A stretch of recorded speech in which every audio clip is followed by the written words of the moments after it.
ጤና ይስጥልኝ። ይህ ባና ሚዲያ ነው። ከባና ሚዲያ ለዛሬ ያዝናቸው ዘገባዎች አሁን ማስደመጥ ጀመርን። አበይት ነጥቦቹን በቅድሚያ ህዝባዊ ወያነ ሓርነት ትግራይ ህወሓት 35ኛው የግንቦት 20 የድል በዓልን አስመልክቶ ባወጣው መግለጫ የትግራይ ህዝብ በአሁኑ ወቅት ህልውናውን የማስቀጠል ከፍተኛ አደጋ ውስጥ ሆኖ ቀኑን እያሰበው እንደሚገኝ አስታወቀ።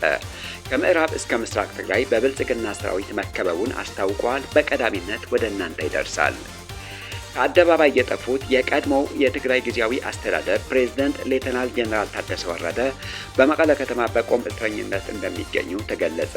ጄኔራሉ በቁም እስረኝነት እንዲቆዩ የተደረገው በሁለት ምክንያት ነው ተብሏል። በዝርዝር ይዘነዋል። የሰሜን ምስራቅ ግንባር አዛዥ ጄኔራል ማሾ በየነ የትግራይ ህዝብ ጠላቶች የትግራይን ሰራዊት እንዲበተን እየሰሩ ነው አሉ። ጠላቶች ትናንት ሰራዊት የማፍረስ ስልታቸው እንደፈረሰው ሁሉ ዛሬም ይፈርሳሉ ሲል ተደምጧል። እናስደምጣችኋለን። ግንቦት 24 2018 ዓ.ም በሚካሄደው ሀገራዊ ምርጫ ዋዜማ ላይ የሚገኘው የኢትዮጵያ ተቃዋሚ ፓርቲዎች በገዢው ብልጽግና ፓርቲ በኩል ከፍተኛ ጫና፣ የሚዲያ ቁጥጥርና አስቀድሞ የተዘጋጀ የድል አቅጣጫ እየገጠማቸው መሆኑን አጋልጠዋል። እንመለከተዋለን። የሚሉና ሌሎች ዜናዎች ይዘናል። አብራችሁን ቆዩ።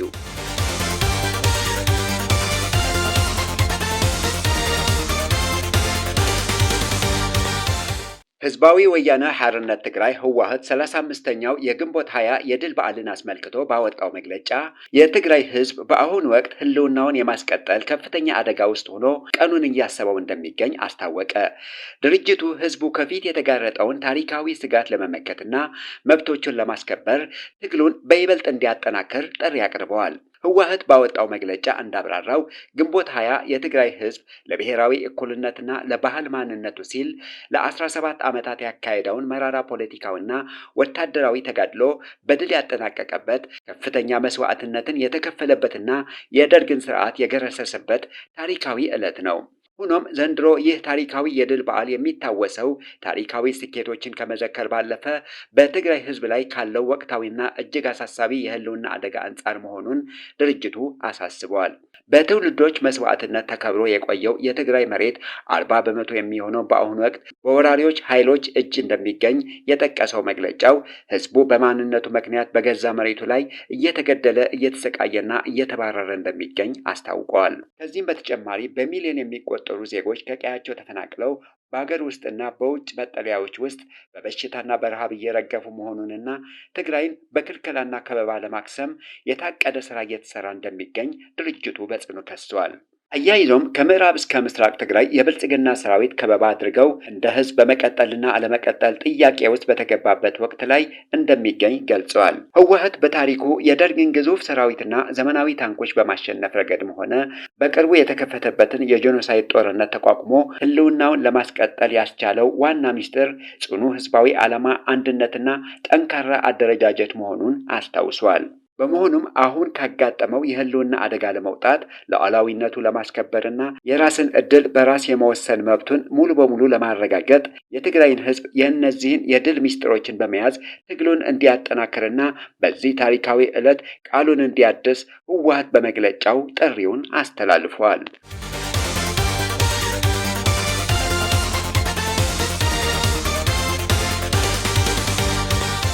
በተያያዘ ዜና የትግራይ ኮሚኒኬሽን ጉዳዮች ቢሮ 35ኛው የግንቦት 20 የድል በዓልን አስመልክቶ ባወጣው ይፋዊ መግለጫ ይህ ታሪካዊ ዕለት የትግራይን ሉዓላዊነትና የህዝቡን ህልውና የማረጋገጥ ዋና የማዕዘን ድንጋይ መሆኑን አስታውቋል።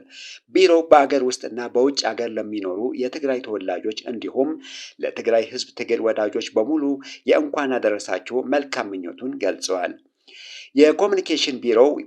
የኮሚኒኬሽን ቢሮው ባወጣው መግለጫ እንደጠቀሰው የትግራይ ህዝብ በህዝባዊ ወያነ ሓርነት ትግራይ ህወሓት መሪነት በየካቲት 11 1967 ዓ.ም የጀመረውና ለ17 ዓመታት የተካሄደው የተቀናጀ ህዝባዊ የትጥቅ ትግል የደርግ ፋሽስታዊ ስርዓት በመደምሰስ በግንቦት 20 ታሪካዊ ፍጻሜ አግኝተዋል። ይህ ድል በትግራይ ሆነ በመላው ኢትዮጵያ አስተማማኝ ሰላም፣ ፈጣን፣ ፍትሐዊና ቀጣይነት ያለው ልማት፣ የራስን ዕድል በራስ የመወሰን መብት እንዲሁም ዓለም አቀፋዊ አቀፋዊ ዲፕሎማሲያዊ ተቀባይነት ያስገኘና ማህበረሰቡን ያስደመመ እድገት የታየበት ዲሞክራሲያዊ ፌዴራላዊ ስርዓት ለመገንባት መሰረት ያስቀመጠበት እንደሆነም ቢሮው አስታውሷል።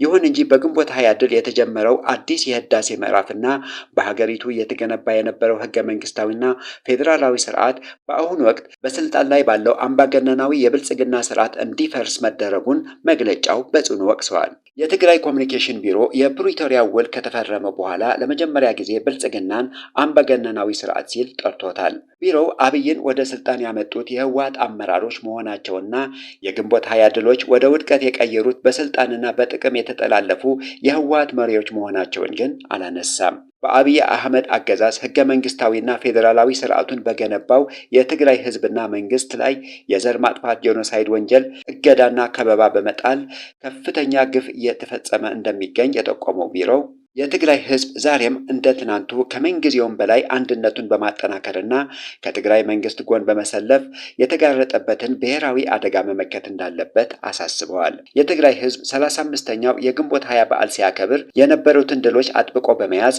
ከትናንትናው የጽናት ጀግንነት ተሞክሮ በመነሳትና የሰማዕትነትን አደራ በመሸከም በጋራ መነሳት እንዳለበት ገልጸዋል።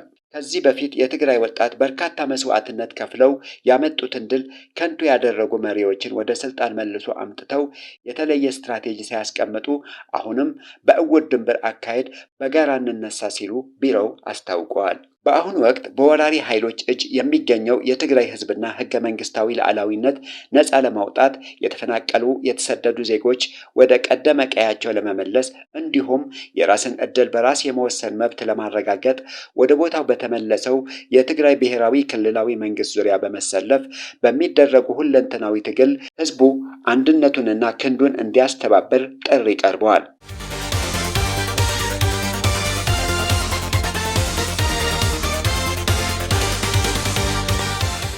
ከአደባባይ የጠፉት የቀድሞ የትግራይ ጊዜያዊ አስተዳደር ፕሬዝዳንት ሌተናል ጀነራል ታደሰ ወረደ በመቀለ ከተማ በቁም እስረኝነት ላይ እንደሚገኙ ተገለጸ። የፌዴራል መንግስት የትግራይ ጊዜያዊ አስተዳደርን ዕድሜና የጀነራል ታደሰ ወረደን ስልጣን ባለፈው ሚያዝያ ወር ላይ ያለ ህወሓት ምክክር ለአንድ ዓመት ማራዘሙን ተከትሎ በህወሓትና በፌዴራል መንግስት ልዩነትን ፈጥረዋል። ህወሓት ይህንን ውሳኔ የፕሪቶሪያው ስምምነት የጣሰ ነው በማለት በጽኑ በመቃወም ተበትኖ የነበረው ምክር ቤት ወደ ስራው በመመለስ የጀነራል ታደሰ ወረደን ስልጣን ማብቃቱን በመግለጽ በዶክተር ደብረጽዮን ገብረ ሚካኤል የሚመራ አዲስ የክልል ምክር ቤት መመስረቱም አይዘነጋም። ከዛን ጊዜ ጀምሮ በአደባባይ ያልታዩት ጀነራል ታደሰ ወረደ በመቀለ በቁም እስር ላይ እንደሚገኙ ተገልጿል። ታዋቂው የፈረንሳይ ጋዜጣ አፍሪካ ኢንተለጀንስ የራሱን ታማኝ ምንጮች ዋቢ በማድረግ እንደዘገበው ጀነራሉ ከመቀለ ከተማ እንዳይወጡና ወደ አዲስ አበባ እንዳይጓዙ በህወሓት ቁጥጥር ስር ውለዋል። ጀነራሉ ወደ አዲስ አበባ ተጉዘው ከፌዴራል መንግስት ባለስልጣናት ጋር እንዳይገናኙ ጥብቅ እገዳ እንደተጣለባቸው ጋዜጣው አብራርተዋል። ሌተናል ጀነራል ታደሰ ወረደ በትግራይ የሰላም ስምምነት ማግስት በተመሰረተው የጊዜያዊ አስተዳደር ውስጥ ምክትል ፕሬዝዳንት ከአቶ ጌታቸው ረዳ በኋላ ደግሞ ለአንድ ዓመት ያህል በፕሬዝዳንትነት አገልግለዋል። የአፍሪካ ኢንተለጀንስ ዘገባ እንደሚያመለክተው ህወሓት ሌተናል ጀነራል ታደሰ ወረደ ላይ የቁም እስረኝነት እገዳ የጣለበት በሁለት ዋና ዋና ምክንያቶች ነው ብለዋል። የመጀመሪያው ስጋት በአዲስ አበባ ከተማ በጀነራል ጻድቃን ገብረተንሳይና በአቶ ጌታቸው ረዳ አስተባባሪነት አዲስ ምክር ቤት መመስረቱን ተከትሎ የመጣ ነው። ይህ አዲስ ምክር ቤት ህወሓትን በአጭር ጊዜ ውስጥ ከስልጣን አስወግዶ ክልሉን ለመቆጣጠር ያቀደ በመሆኑ ህወሓት ጀነራል ታደሰ ወረደ ወደ አዲስ አበባ በመኮብለል ይህንን ተቀናቃይ ምክር ቤት እንዳይቀላቀሉ ጥብቅ ጥበቃ እያደረገባቸው ይገኛል። ሁለተኛውና ዋናው ምክንያት ደግሞ ከሚስጥር መውጣት ስጋት ጋር የተያያዘ ነው። ሌተናል ጀነራል ታደሰ ወረደ በትግራይ ጦርነት ወቅትም ሆነ በክልሉ የጸጥታ መዋቅር ውስጥ የመሪነት ሚና የነበራቸው በመሆኑ በእጃቸው ላይ በርካታ የህወሓት ህልውና አደጋ ላይ ሊጥሉ የሚችሉ ሚስጥሮች ይገኛሉ። በመሆኑም እነዚህ ስስ ሚስጥሮች ለፌዴራል መንግስት ባለስልጣናትም ሆነ ለተቀናቃይ ቡድኖች አሳልፈው እንዳይሰጡ በሚል ጀነራሉ ከመቀለ እንዳይወጡ ተደርጓል።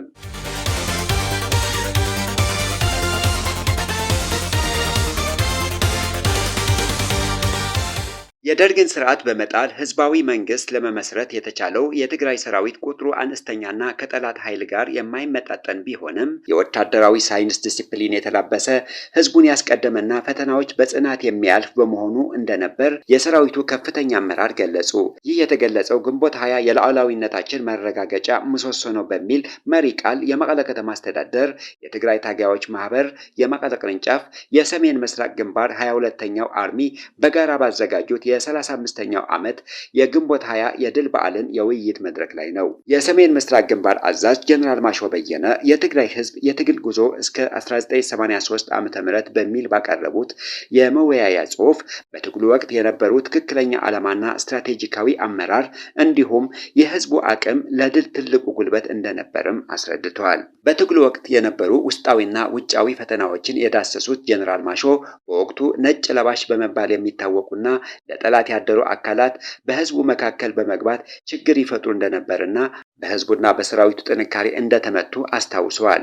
አሁንም በተመሳሳይ በትግራይ ደም ላይ ቆመውና ከጠላት ጋር ተሰልፈው ክልሏን ለመበተን የሚንቀሳቀሱ አካላት እንዳሉ ጠቁመው እንዲሁ እንደ ትናንቱ እንደሚሸነፉም አረጋግጠዋል። በተጨማሪም በትግሉ ሂደት የአካባቢያዊነት ስሜት የወለደው ከባድ የውስጥ ቀውስና መሸሸጊያ የማድረግ አዝማሚያዎች እንደነበሩ ያስታወሱት ጀነራል ማሾ በየነ ጸረ ህዝብ ተልዕኮ ያላቸው አካላት ተቀባይነትና መሬት ሲያጡ ትግሉን ለማደናቀፍ ያደረጉት ሙከራ በቁርጠኝነት ተሸንፈዋል። ዛሬም የምናያቸው ፈተናዎች ትናንትም የነበሩ ናቸው፣ ተሸንፈዋል፣ ወደፊትም ይሸነፋሉ ብለዋል።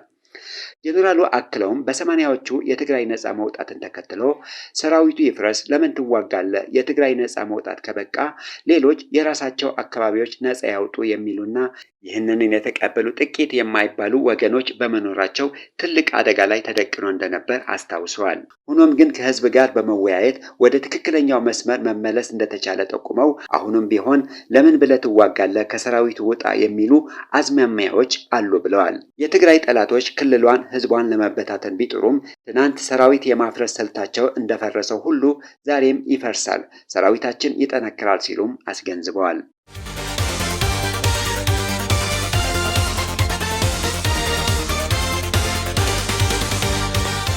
የሰላማዊ ህዝባዊ እምቢተኝነት ትግል ደጋፊዎች የጋራ መድረክ ሊካሄድ የታሰበውን ሀገራዊ ምርጫ የይስሙላ ምርጫ ሲል በጥብቅ የኮነነ ሲሆን መላው የኢትዮጵያ ህዝብ በዚህ ሂደት ሳይታለል የሰላማዊ ህዝባዊ እምቢተኝነት ትግሉን እንዲያጠናክር ጥሪ አቅርበዋል። ጦርነት ይብቃ፣ ሰላም ይስፈን፣ ግፈኛ አገዛዝ ያብቃ፣ ከምርጫ በፊት ሽግግር ይሁን የሚሉ መፈክሮችን በማንገብ መላው የአገሪቱ ህዝብ ለነጻነቱና ለሀገሩ ህልውና ሲል በቁርጠኝነት እንዲዘጋጅ ጥሪውን አስተላልፈዋል።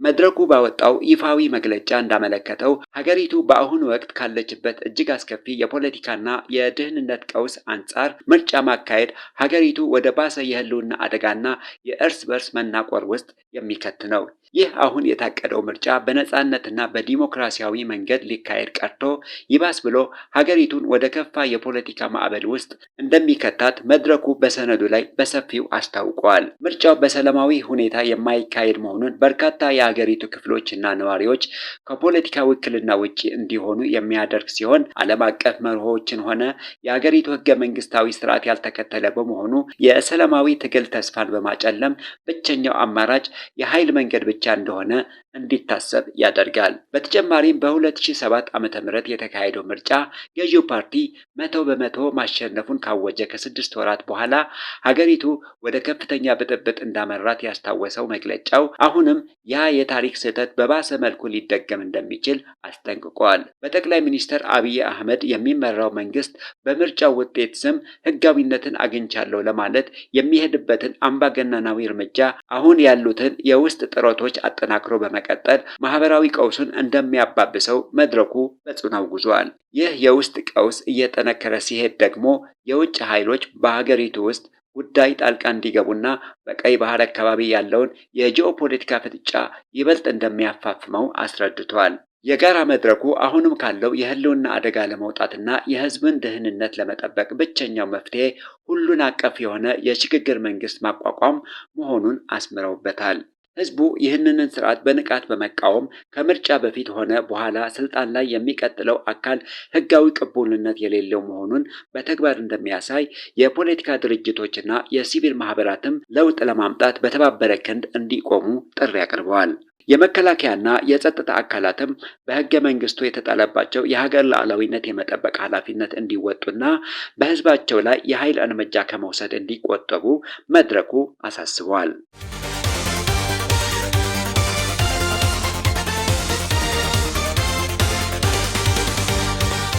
የኢትዮጵያ ተቃዋሚ ፓርቲዎች በምርጫው የገዢው ፓርቲ አሸናፊነት አስቀድሞ የተወሰነ ነው ሲሉ ስጋታቸው ገለጹ። ግንቦት 24 2018 ዓ.ም በሚካሄደው ሀገራዊ ምርጫ ዋዜማ ላይ የሚገኙ የኢትዮጵያ ተቃዋሚ ፓርቲዎች በገዢው ብልጽግና ፓርቲ በኩል ከፍተኛ ጫና፣ የሚዲያ ቁጥጥርና አስቀድሞ የተዘጋጀ የድል አቅጣጫ እየገጠማቸው መሆኑን በመግለጽ ላይ ናቸው። በጠቅላይ ሚኒስትር አብይ አህመድ የሚመራው የብልጽግና ፓርቲ ሀገሪቱ በተግባር ወደ አንድ ፓርቲ አምባገነናዊ አገዛዝ መልሷታል የሚሉ ድምጾች በርትቷል። ገዢው ብልጽግና ፓርቲ እንደ አውሮፓውያን አቆጣጠር በ2021 ምርጫ 96 በመቶ የሚሆነው የፓርላማ ወንበር መቆጣጠሩ የሚታወስ ሲሆን ቀጣዩ ፓርላማም ከዚህ የባሰ እንደሚሆን እየተገለጸ ነው። የኢትዮጵያ ሕዝባዊ አብዮታዊ ፓርቲ ኢህአፓ ዋና ጸሐፊ ሚስጥረ ስላሴ ታምራት እንደገለጹት ይህ ምርጫ ከሁሉ የከፋ እንደሚሆንና የአባሎቻቸው መታሰር፣ የአካል ጥቃት መስተናገድ እንዲሁም በነፃ ሚዲያዎች ላይ ያለው ጫና ምርጫውን አስቸጋሪ አድርጎታል። ኢትዮጵያ በድንበር የለሽ ጋዜጠኞች የፕሬስ ነፃነት መለኪያ ከ180 ሀገራት 148ኛ ደረጃ ላይ የምትገኝ ሲሆን ተቃዋሚዎች በማህበራዊ ሚዲያ ጭምር የጥላቻ ዘመቻ እየደረሰባቸው መሆኑን ይገልጻሉ።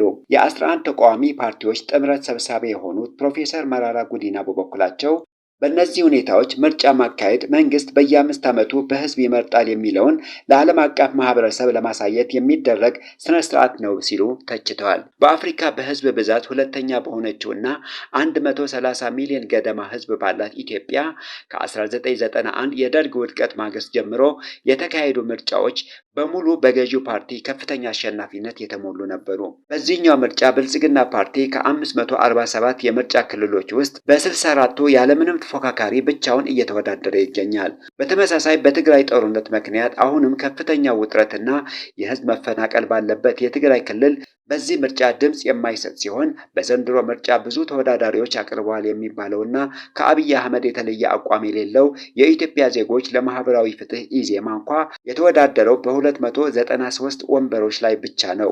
የኢዜማ አባላት አሁንም ተግዳሮችን ቢኖሩ ምርጫው ከቀደሙት የተሻለ የአየር ሰዓት የተሰጠበት መሆኑን ቢገልጹም ከአባላቱ አንዱ በመንግስት ውስጥ የሚኒስትርነት ስልጣን መያዛቸው ግን ፓርቲው ምን ያህል እውነተኛ ተቃዋሚ ነው የሚል ጥያቄ አስነስተዋል። ከፖለቲካ ጫናው በተጨማሪ ክልላዊ ፓርቲዎች ከታጠቁ ቡድኖች የሚሰነዘርባቸው የጸጥታ ስጋት እየተጋፈጡ ይገኛሉ። ለአብነት ያህል በአማራ ክልል የሚንቀሳቀሰው የፋኖ ታጠቅ ቡድን በምርጫው ላይ ከፍተኛ የሞት ዛቻና ማስፈራሪያ እያደረሰ መሆኑን የአማራ ብሔራዊ ንቅናቄ አብን እጩ የሆኑት የሱፍ ኢብራሂም ጠቁመዋል። በርካታ ተቃዋሚ ፓርቲዎች በጸጥታ እጥረትና በባለስልጣናት ክልከላ ምክንያት መሰብሰብና ቅስቀሳ ማድረግ ሙሉ በሙሉ እንዳልቻሉ ለአፍሪካ ፕሬስ ኤጀንሲ አስታውቀዋል። የተከበራችሁ የባና ሚዲያ ተከታታዮች ለዛሬ ያዝናቸው ዜናዎች እነዚህን ይመስሉ ነበር። ስለተከታተላችሁን ከልብ እናመሰግናለን። መረጃዎቻችን ለሌሎችም እንዲደርሱ ቪዲዮውን ላይክ እና ሼር ማድረጋችሁ እንዳትረሱ። ለቻናላችን አዲስ የሆናችሁ ደግሞ ሰብስክራይብ በማድረግ የቤተሰባችን አካል ይሁኑ።